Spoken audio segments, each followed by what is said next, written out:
여러분, 우리네 인생길 걷다 보면은 장애가 참 많습니다. 장애물 없는 시온의 대로가 쫙쫙 열리는 그런 인생길은 있으면 참 좋겠는데, 죄송하지만 안타깝게도 그런 것은 없습니다. 하나 문제 해결하면 그 다음 문제가 있고, 조금 작은 문제 해결하면 이상하게도 그보다도 좀 더 큰 문제가 늘 우리 앞에 떡하니 도사리고 있더라. 오죽하면은 첩첩산중이라고 하는 그런 말도 있겠습니까? 자, 그런데 그런 장애물들 혹은 그런 어떤 난관들, 이런 것들은 전혀 극복할 수 없는 그런 것들도 사실은 또한 아닙니다. 좀 작은 문제를 해결할 능력을 발휘를 할 수 있어야 그보다 좀 더 큰 문제도 해결할 수 있는 능력이 생기게 되는 겁니다. 그렇지 않겠습니까? 운동도 매 한 가지 아니겠습니까? 만약에 내가 턱걸이를 한다, 10개를 할 수 있어야 그 다음 11개에 도전을 하고, 11개를 할 수 있어야 15개, 15개를 해야 20개. 그렇지 않습니까?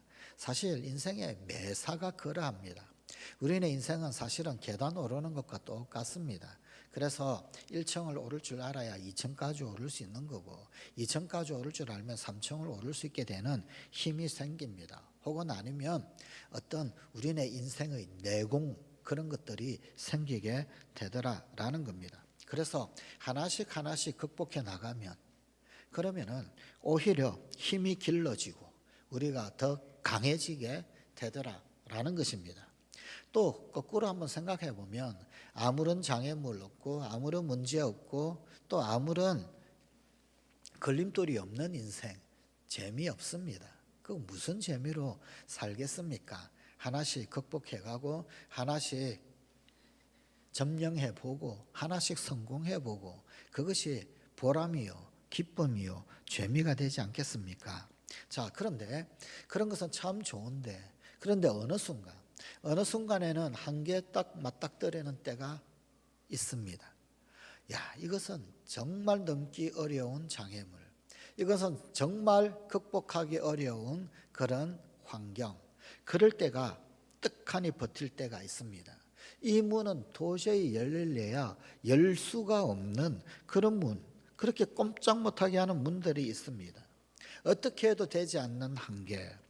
자, 오늘 우리에게 주신 하나님의 말씀은 그런 묘한 문을 하나 살짝 소개를 하고 있습니다. 오늘 본문 말씀에는 그 문을 쇠문이라고 살짝 소개를 해놓고 있습니다. 오늘 본문 10절입니다. 이에 첫째와 둘째 파수를 지나 시내로 통한 쇠문에 이르니. 오늘 본문의 말씀의 내용의 이야기는 우리가 잘 알고 있는 말씀입니다. 베드로가 옥에 갇혔는데 주의 사자가 나타나서 그 옥에서부터 이 베드로를 탈출시키는 그런 이야기. 자, 첫째 파수를 지났습니다. 둘째 파수도 지났습니다. 천사가 인도하니까 파수, 다시 말하면 보초입니다. 보초를 하나씩 둘씩 지나갔습니다. 어떻게 위기 상황을 넘어가고 어떤 한계를 넘어가는 그런 순간입니다. 그런데 첫째, 둘째 그런 보초들은 잘 넘어갔는데, 이번에는 쇠문이 그야말로 딱 걸려가지고 잠겨서 이거는 어떻게 할 수가 없는 겁니다. 보초들이야 그 보초의 시선이 딴 데 돌아가 있든지 혹은 아니면 졸든지, 그래서 몰래 살금살금 그렇게 피해갈 수도 있겠지요. 그런데 이 쇠문은 자물쇠에 딱 걸려 잠겨가지고 사람의 힘으로는 도대체 열래야 열 수가 없는 그런 어떤 상황이 되라는 겁니다. 이렇게 쇠문에 맞닥뜨릴 때, 그 쇠문에 다다르게 될 때, 우리는 인생 가운데서도 그럴 때가 있습니다. 이 쇠문에 부딪히게 되면 재미가 없습니다. 이 쇠문은 내가 어떻게 해도 넘을 수 없는 그런 난관이어서 때때로 쇠문에 다다를 때 좌절하기도 하고, 이때까지 수고하고 애쓰고 노력했던 그 모든 땀들이 그야말로 허사가 되기도 하고 합니다. 때때로 우리는 이런 이 첫째 초소 혹은 아니면 둘째 초소에 대해서는 그다지 그렇게 걱정하지 않기도 합니다. 하나님이 도와주셨든 어떻게든 넘어가기도 합니다. 그런데 정말 우리가 한계 부딪히고 염려할 것은 쇠문입니다. 쇠문에 도달했을 때 어떻게 할 것인가? 우리에게 최고의 어려움을 뜻하는 것, 그런 쇠문 한 번쯤은 겪게 됩니다. 그게 무엇일까요? 또 그런 쇠문은 어떻게 통과를 해야 할까요? 오늘 우리에게 주신 하나님의 말씀의 상황 좀 더 자세히 살펴보면 이런 상황입니다. 때는 헤롯 아그리파 1세가 팔레스타인 지역을 통치하던 시절이었습니다. 본문 1절입니다. 그때 헤롯 왕이 손을 들어 교회 중에서 몇 사람을 해하려 하여. 사실 성경에 헤롯 왕이 너무 많이 나오지요. 복음서에 보면 다 헤롯이고 사도행전도 헤롯이에요. 어느 헤롯인지 참 난감합니다. 다 한 사람인 것 같은데 사실은 그렇지 않습니다. 예수님께서 이 땅 가운데 태어나셨을 때 2세 미만의 영아들을 죽이라 명령했던 헤롯 왕이 있었지요. 이 헤롯 왕을 헤롯 대왕이라고 합니다. 영어로는 great라고 하는 말을 붙여서 헤롯 대왕이라고 합니다. 자, 그런데 여기 이 헤롯 대왕, 예수님이 태어날 때 그 당시에 유대 땅을 통치했던, 팔레스타인 땅을 통치했던 헤롯 대왕, 그 헤롯 대왕의 손자가 오늘 본문에 나오는 1절에 나오는 이 헤롯입니다. 이 사람의 정식 이름은 헤롯 아그리파 1세입니다. 자, 이 사람은 어떤 사람이냐? 그 아버지는 아리스토블루스라고 하는 사람이고요. 할머니는 다시 말하면은요, 할아버지 헤롯 대왕의 부인이지요. 이 헤롯 대왕이 어떻게 득세를 하게 되어졌었느냐면, 사실 이 헤롯 대왕은 예수님 태어나던 시절에 그 땅을 다스리고 있었던 이 헤롯 대왕은 사실은 이 에돔 사람의 피가 섞여 있었던 사람입니다. 이 동쪽으로부터 진격해오는 어떤 이민족들이 있었습니다. 그래서 에돔 땅, 에서의 지역이었지요. 그 땅에서 약간 이 에돔 사람들이 서쪽으로 좀 밀려나게 됩니다. 그들이 서쪽으로 밀려남으로 말미암아서 자연적으로 밟고 살아가야 했던 땅은 어디냐면 유대 광야 땅이 되어집니다. 그 유대 광야 지역 가운데서 살면서, 그러면서 유대인 무리 속에 들어와서 유대인 속에서 섞여서 살게 되었던, 그래서 사실은 그 조상들 뿌리를 보게 되면은 에돔의 선조가 있습니다. 그러니까 에돔 사람의 혈통이 있는, 그러나 유대화 되어져 있는 사람, 그 사람이 사실은 헤롯 대왕이었습니다. 이 헤롯 대왕은 이것이 굉장히 아킬레스건이었고 핸디캡이었습니다. 에돔 혈통이 섞여 있으니까. 다윗 왕을 기다리던 유대인들, 혹은 다윗의 후손 중에서 왕이 날 것이다, 그것들을 기다리고 있는 유대인들에게 있어서는 이 헤롯 대왕은 그가 아무리 정치를 잘하고 아무리 뛰어난 능력을 보인다라고 한다 할지라도 인정받을 수 없는 결정적 핸디캡이었죠. 그래서 그가 힘쓰였던 게 있었는데 뭐냐면 성전 건축이었습니다. 요한복음에 나오는 46년 동안 지어지고 있었던 그 성전 건축. 자, 그런데 이런 이 헤롯 대왕이 힘을 얻을 수 있었던 것 중에 한 가지가 뭐냐면은, 물론 로마와의 관계도 좋았지만 그의 부인이었습니다. 그의 부인, 다시 말하면 오늘 본문 1절에 나오는 헤롯 아그리파 1세의 할머니, 그 할머니가 누구냐면은 마리암네라고 하는 이름을 가지고 있는 사람입니다. 그럼 이 마리암네는 도대체 누구냐라는 거예요. 마카비 왕조 사람입니다. 마카비 왕조는 또 누구냐라는 겁니다. 기원전 162년경쯤 되어져서 그 당시에 이제 전 세계적으로 헬레니즘 문화가 휩쓸고 다닐 때, 그때 시리아 지역, 소위 셀류커스 왕조라고 그럽니다. 프톨레미 왕조와 애굽 지역을 기반으로 하고 있는 프텔로미라고 하는 왕국 국가가 있습니다. 또 그 다음에 이제 저기 수리아죠, 성경상의 그 시리아 지역을 기반으로 하고 있는 그런 어떤 셀루쿠스라고 하는 왕조가 있습니다. 이 둘은 전부 다 이 헤롯 마케도니아의 알렉산더 사후에 이 헬라국이 분열하면서 나뉘게 되면서 세워졌던 왕조들인데 이 시절은 헬레니즘 시대였었습니다. 그런데 이 헬레니즘 시절에 어떤 일이 있었느냐면 예루살렘 성전에 이 셀루쿠스 왕조와 그리고 또 이 포톨레미 왕조가 치고받고 싸우다가 이 예루살렘을 침공을 하고 약탈을 해가는 일들이 빈번하게 있었습니다. 전쟁을 한다 그러면은 결국은 옛날이고 오늘날이고 전쟁은 그저 무기만 들고 싸우는 것이 아니고 경제 전쟁이지요. 옛날에도 그랬습니다. 옛날에도 전쟁 비용이 필요하니까 예루살렘 성전에 금은 보화가 많다라고 하는 소문을 듣고 그리고는 전쟁을 치르다가 돌아가는 길에 그냥 가지를 않습니다.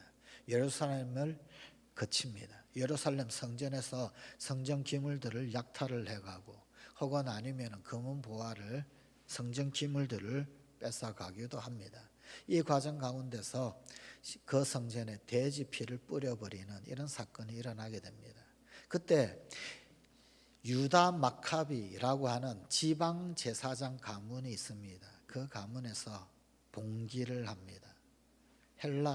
헬라의 이런 어떤 억압 그리고 또 하나님을 멸시하는 이런 모든 일들에 대해서 가만히 있을 수 없다라고 해서 이 지방 제사장 이 유다 마카비 가문의 이 제사장과 함께 그 아들 5이 유대인 혁명을 일으킵니다.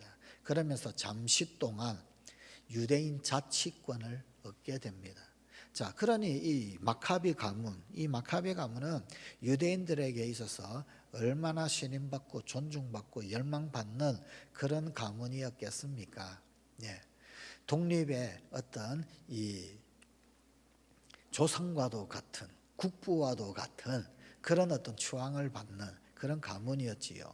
그런데 그런 가문의 딸이 바로 이 마리암네와 예수님 탄생 시절에 통치하고 있었던 헤롯 대왕이 결혼을 합니다.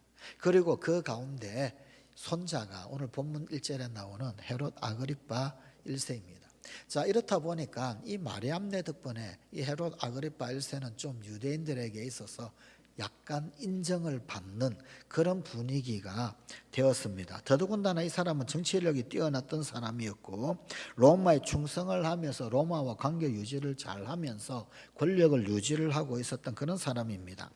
그런 과정 가운데서 이 팔레스타인 땅에 소위 새로운 종교 운동이 일어납니다. 그게 뭐냐면은 기존의 전통적 질서에 반하는 소위 그리스도교 혹은 그리스도인이라고 하는 사람들이 일어납니다.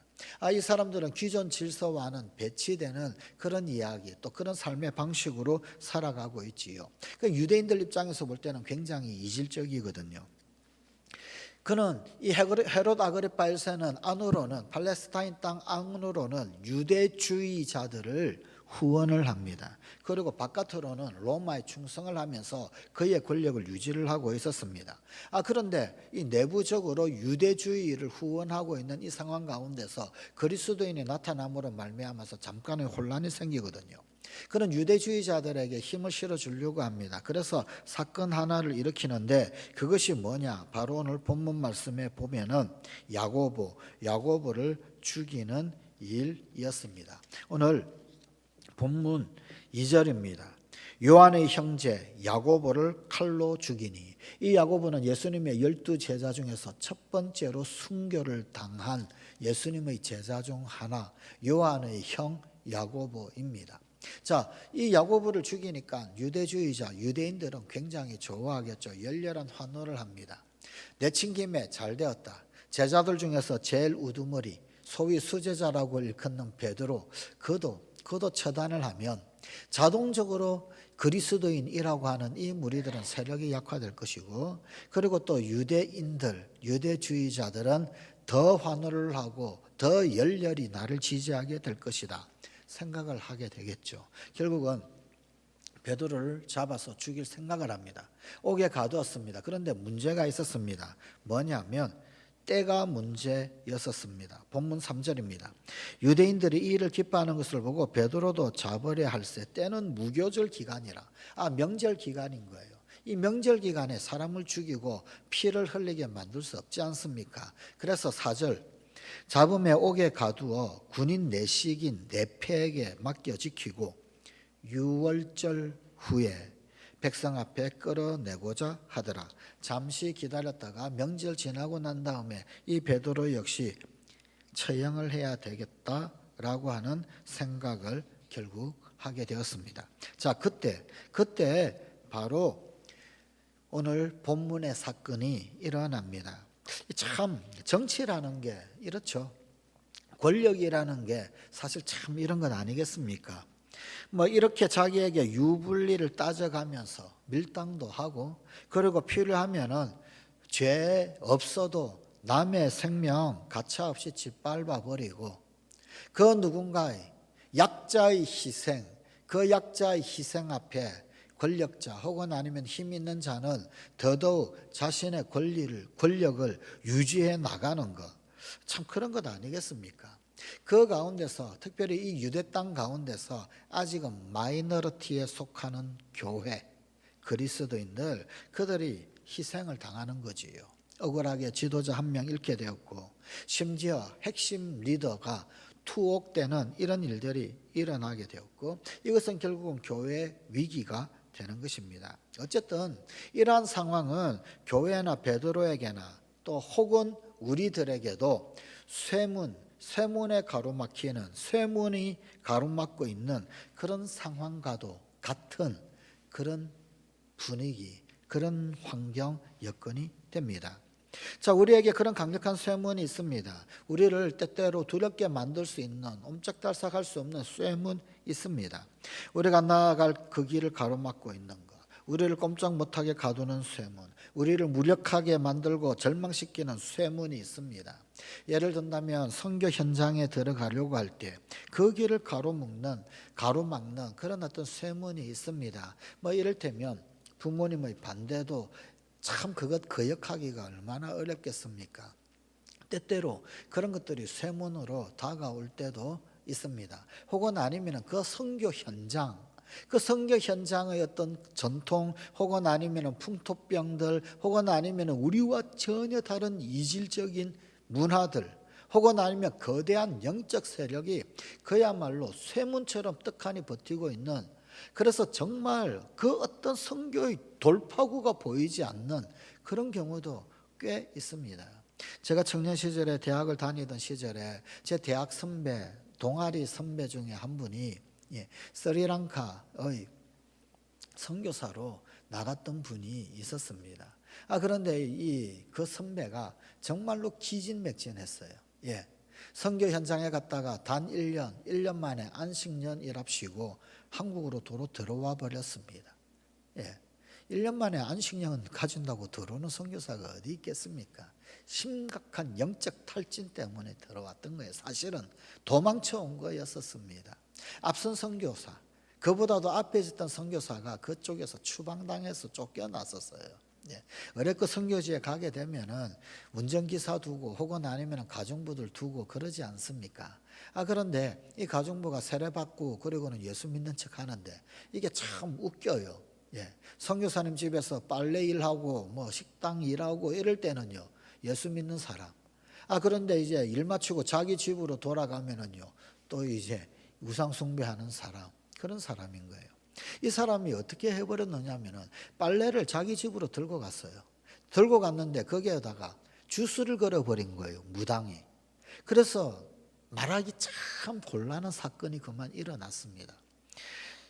나중에 하나님 앞에 가면 물어볼 게 참 많아요. 이 선교사도 주술에 걸리나? 그런 일이 없었으면 좋겠는데 하여간 그 앞에 있었던 그 선교사가 주술에 걸린 거예요. 그리고 자기가 정신을 차리지 못하는 사이에 이 여자 집에 가정부 집으로 찾아간 거예요. 결국은 이게 문제가 일어나게 된 거죠. 쫓겨났습니다. 그러고 난 다음에 그 빈자리를 제 선배가 들어가게 되어진 거예요. 그런데 처음에 들어가니까 무당이 오더래요. 무당이 칼 들고 와가지고는 자기 배를 훅 쑤시는 거예요. 그러면서 하는 말이 우리 신은 이렇다, 너네 신은 어떠냐?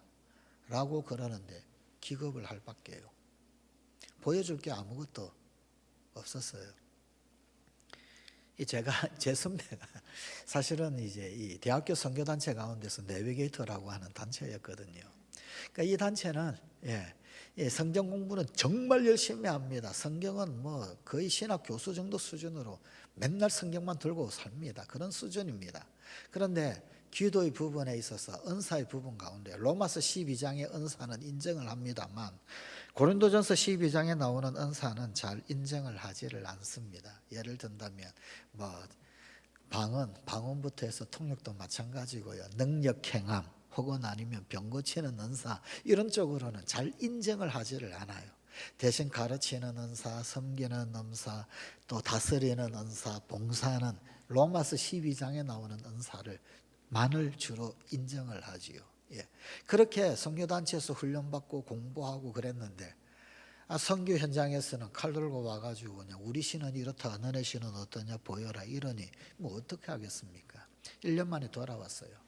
한국에 있으면서 1년 동안 뭐 했느냐면요, 기도원이라고 하는 기도원은 다 돌아다녔어요. 다 능력 달라고.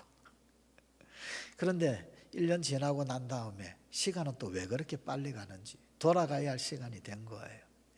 가기 싫더래요. 가기 싫더래요. 가면은 또 무당에 와가지고 뭐라 그럴 텐데 무능력한 자기가 또 고스란히 노출될 것이고 그래도 순종하고 갔더래요. 그런데 그때부터 자기는 모르지만 나는 무슨 능력인지 하나도 느끼지도 못하지만 그러나 하나님 그때부터 역사하시더라는 겁니다. 뒷이야기에는 혹시 기회되면 또 소개할 일이 있겠죠. 쇠문이 있어요. 선교 현장에도 쇠문이 있단 말입니다. 꼼짝달싹하지 못하는 그런 상황 부딪힐 때 반드시 있더란 말입니다. 반드시. 그런 쇠문이 딱 도착했을 때 어떻게 해야 되느냐. 우리네 인생 가운데서도 결코 극복할 수 없는 쇠문이 있지요. 끝끝내 우리는 결국은 죽음에 도달하게 됩니다. 우리 육신의 영원히 극복하기 힘든, 극복할 수 없는 죽음이라고 하는 쇠문도 누구에게나 있습니다. 이 베드로 사도가 그런 옥에 갇혔다가 자다 깨다 반복을 하면서 낯선 상황에 어리둥절한 채로 큰 두려움을 가지고 쇠문을 바라보고 있는 상황이 오늘 본문 말씀입니다. 자, 어쨌든 이 베드로는 더 이상 주님의 사역을 진행할 수가 없었습니다. 그게 감옥에 갇혔고 심지어 쇠사슬에 묶였고 더 이상 하나님 말씀을 전할 수도 없고 복음 전할 수도 없고 교회를 위하여 섬길 수도 없는 빗장이 걸러진 쇠문에 갇혔습니다. 그런데 이게 웬일입니까? 그런 쇠문이 저절로 열렸습니다. 오늘 본문 10절입니다. 쇠문에 이르니 쇠문에 이르렀는데 문이 저절로 열리는지라 나와서 한 거리를 지나매 천사가 곧 떠나더라. 물론 그 전에 쇠사슬 풀린 것 그것부터 해도 엄청난 기적이지요. 그것부터도 엄청난 하나님의 능력을 체험하는 순간, 하나님 살아계심을 체험하는 순간이었습니다. 보초를 하나 둘 지나고 쇠문, 이제는 정말 이 문은 열 수 없구나. 그런데 그 쇠문조차도 저절로 열리게 되는 엄청난 은혜를 입게 되었습니다. 자, 어슴푸레한 그 빛으로 우리 앞을 가로막고 서 있는 그 쇠문들을 발견을 하게 되면 우리는 실패를 느끼고 또 절망합니다. 그 문들은 우리가 지나가지 못하도록 합니다. 심지어 그런 문에 맞닥뜨리면 우리는 발길을 돌리기도 합니다. 잘못 들었구나, 이 길이 아니구나. 좌절하게 되고 주저앉게 되고 포기하게 되고 혹은 아니면 다른 길로 돌아가게 됩니다. 그런데 이게 웬일입니까? 그 쇠문이 저절로 열린 거예요. 저절로. 여러분 어떻게 해야 할까요? 쇠문이 열리는데 어떻게 이 베드로는 쇠문이 열리는 경험을 하게 되어졌을까요? 일단 맞닥뜨려야 합니다. 오늘 성경 말씀을 가만히 보면은 베드로는 이때까지도 제 정신 상태가 아니었던 것 같습니다. 혼미한 상태였던 것 같습니다. 이게 꿈이냐 생시냐 분간이 제대로 안 되던 그런 시점이었습니다. 왜냐하면 이 사건 이후에 베드로가 정신을 차리기 때문에. 그러나 그가 혼미했던 어쨌든 꿈인지 생시인지 분간을 못했던 간에 그는 어쨌든 주의 사자를 만나게 되었고 그 주의 사자에 대해서 그가 부르는 대로 명하는 대로 일단 순종하고 받습니다. 일단 맞닥뜨리고 받습니다. 잘 모르겠어요. 비몽사몽이에요. 그런데 천사가 나오라고 그러니까 일단 나간 겁니다. 쇠사슬이 풀렸는지 안 풀렸는지도 잘 모릅니다. 분명히 내가 알고 있기에는 쇠사슬이 묶여 있는데 어쨌든 천사가 나오라고 그러니까 그냥 따라가 봤어요. 보니까 쇠사슬이 풀려 있는 거예요. 보초가 있어요. 이 천사가 계속 따라오라는 거예요. 잘 모르겠습니다. 하여간 따라갔습니다. 그랬더니 보초 하나를 지나고 둘을 지나고 막 지나가는 겁니다. 여러분, 중요한 것은 뭐냐? 중요한 것은 뭐냐면요. 우리가 우리의 인생의 어두운 감방에 갇혀 있을 때 그 감방에 찾아온 그 천사를 만나서 일어나 그 천사를 따라 나서는 것이 필요합니다. 따라 나서야 그래야 보초도 하나둘 지나게 되는 거고 끝끝내 쇠문이 열리는 그런 놀라운 일을 겪게 되는 거란 말입니다. 천사를 따라 나서지 않는 이상 이 꿈이구나, 이거 내가 잘못 생각한 거구나, 그러고는 도로 누워 자면 그러면은 쇠문이 늘 열리는 그 역사는 영원히 나에게 나타나지 않게 될 것이더라 라는 겁니다. 일단 맞닥뜨려야 합니다. 일단 순종해야 합니다. 일단 천사를 볼 줄 알아야 합니다. 천사가 보였다라고 한다면 그러면은 순종해야 되는 겁니다. 그럴 때 우리가 오랫동안 두려워하고 외견상으로는 전혀 정복할 수 없어 보이던 그 어려움들, 그것들을 통과하게 되는 겁니다. 그리고 그 스스로도 통과하고 있는 그거를 어느 순간 발견하게 될 것입니다. 조금 전에 소개했던 선배님이 그분이 스리랑카에서 어떻게 계속해서 선교사로 있을 수 있게 되어졌을까요? 고민하다가 안 가려고 그랬어요. 그래도 주의 부르심이 있으니 죽자, 그런 마음으로 갔답니다. 죽고 싶더라는 거예요. 다시 스리랑카로 들어가는데 여러분, 그 모멸감 어떻게 견디겠어요? 무당 하나도 제대로 해결하지 못하는 그런 모멸감을 어떻게 선교사인데 그걸 이기겠습니까? 그런데 어떤 사람이 찾아왔어요. 자기 아이가 병에 걸렸는데 그런데 기도해 달라고. 무당한테 먼저 갔겠죠. 그런데 무당이 웬만하면 병 고치는데 병을 고치지 못한 거예요. 그래서 또 다른 신을 숭배하는 자가 있다. 그래서 이 선교사한테 찾아온 거예요. 기도해달라. 확신이 없는 거예요. 1년 동안 한국에 있으면서 기도원이라고 하는 기도원은 다 돌아다녔는데 남들은 다 불 받는다 뭐 한다 그러는데 뭐 불은커녕 물도 없으니 그래도 기도했다는 거예요. 지푸라기 잡는 심정으로 간절하게 기도를 한 거예요. 주의 말씀에 순종해서 기도하는 거고요. 그런데 그때부터 하나님이 역사하기 시작합니다. 이 아이가 병이 낫게 된 거예요. 이 선배는 병이 나았는지 안 나았는지도 몰라요. 그냥 기도 받으러 와가지고 그저 믿음으로 기도했을 뿐이고 순종하는 마음으로 기도했을 뿐이고 그런데 다시 찾아왔어요. 우리 아이가 나았다고, 우리 아이가 나았다고. 그 다음부터 이 마을에 이상한 일이 일어났어요. 반은 무당을 찾아가고 반은 선교사를 찾아오고. 여러분, 일단 순종해야 합니다. 일단 주님이 보내신 천사가 어디 있는가 그거 잘 보고 있어야 하고요. 내가 확신이 있든 없든 내가 혼미하든 제정신이든 순종을 해야 합니다. 우리가 가장 두려워했던 그 대상 거기에 맞닥뜨렸을 때 그것이 하나씩 사라지는, 아니 심지어 쇠문이 열리게 되는 그 사실을 발견할 것입니다. 그러나 순종의 발걸음을, 그 첫 발걸음을 내딛지 않는 이상 우리는 보초도 통과하지 못할 겁니다. 쇠문은커녕 보초도 지나가지 못하게 될 것입니다. 그러므로 순종의 발걸음을 딛는 것, 첫 출발, 순종의 첫 발걸음을 내딛는 것, 그것이 중요합니다. 주님이 우리에게 어디에서 천사를 붙여주시는지, 언제 천사를 보내주시는지, 내가 혹 그것이 확신이 없는 상태라고 한다 할지라도 그럼에도 불구하고 순종의 발걸음을 내딛는 것, 그것이 중요한 것입니다. 생문이 우리 앞을 가로막고 있을 때, 그때 그럴수록 우리는 더더욱 기도에 힘쓰는 우리 성관가족이 되십시다. 그것은 우리가 기도할 장소입니다. 기도할 때입니다. 베드로가 감옥에 갇혔을 때 어떤 일이 있었습니까? 그에게 왜 이 천사가 나타났을까요? 그는 왜 이런 엄청난 이적을 경험하게 되어졌을까요? 오늘 본문 5절입니다. 이에 베드로는 옥에 갇혔고 교회는 그를 위하여 간절히 하나님께 기도하더라. 해결은 여기에 있었습니다. 교회가 기도하고 있었던 거예요. 비록 베드로는 피곤했는지 어쨌는지 모르겠지만 감옥 속에서 쿨쿨쿨 잠자고 있었습니다만, 그러나 예루살렘 교회는 이 베드로를 위하여 기도했더라라는 것입니다. 그를 향한 간절한 기도가 계속해서 있었습니다. 참 어떻게 보면 무능한 대처일 수도 있지요. 현실적으로는 좀 어떻게 해야 할까요? 헤롯 아그리파 1세 찾아가야 되지 않을까요? 가서 무릎 꿇고 빌어야 되지 않을까요?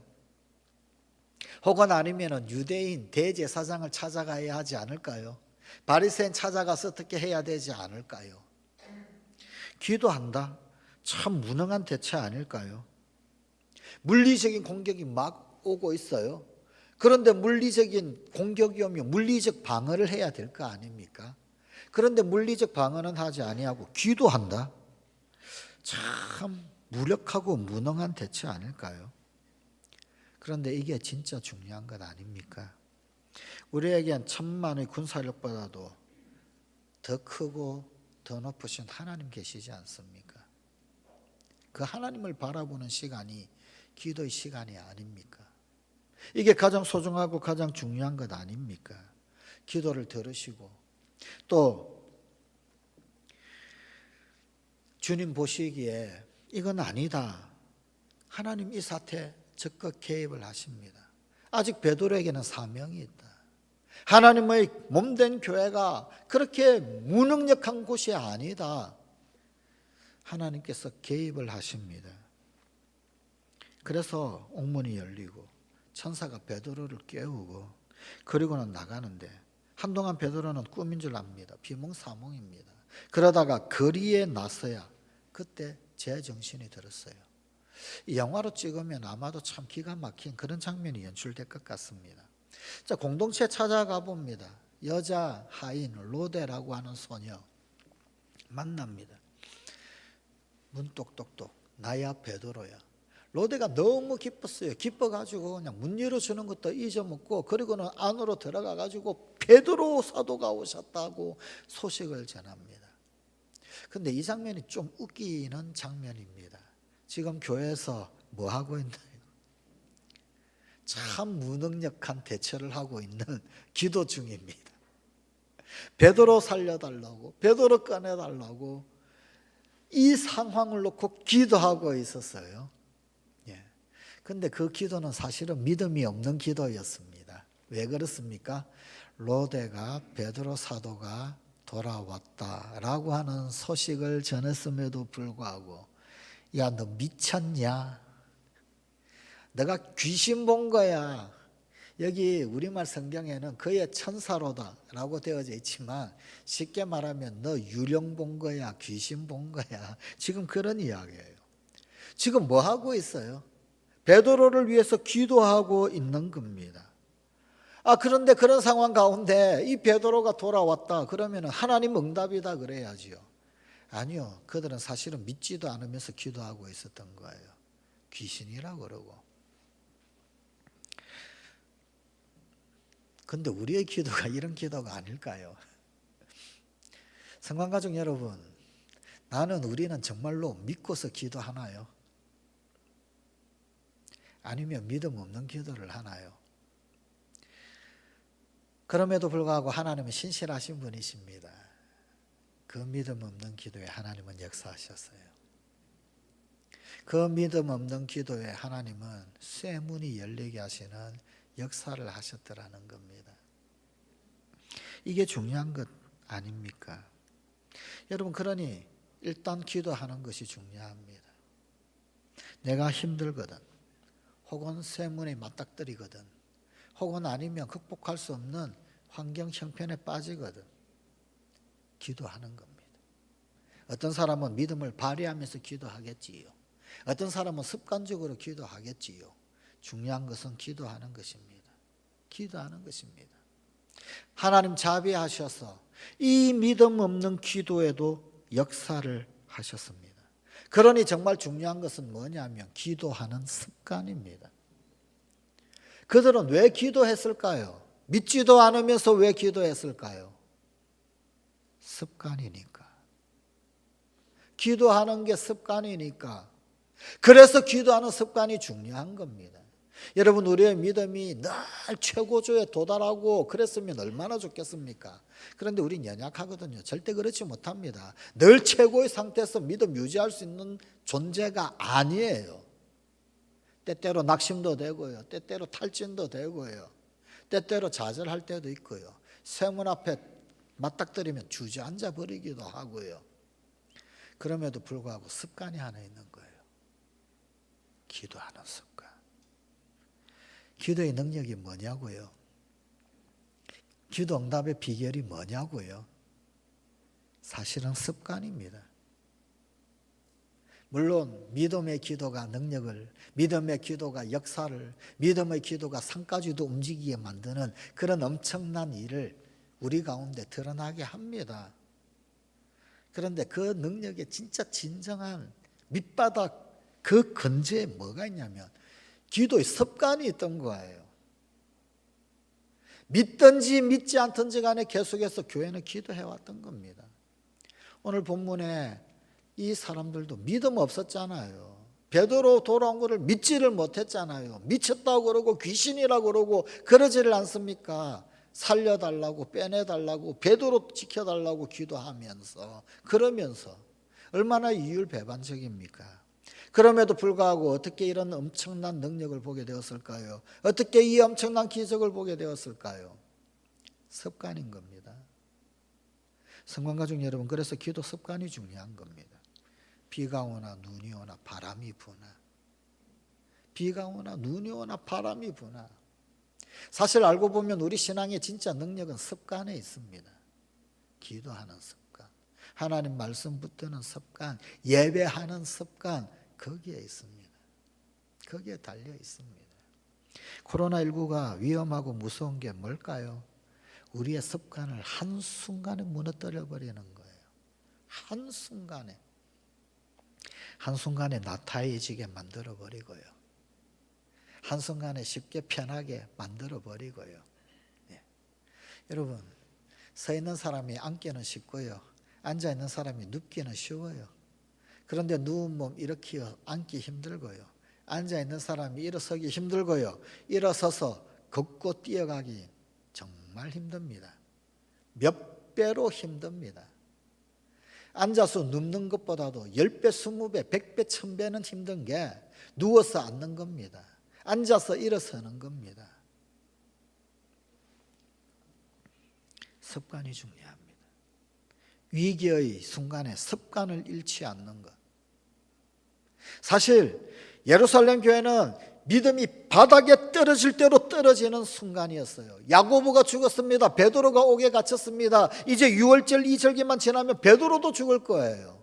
얼마나 낙심이겠습니까? 얼마나 믿음이 땅에 떨어졌겠습니까? 그렇게 상태지. 그런데 습관이 있었던 겁니다. 그래도 기도하는.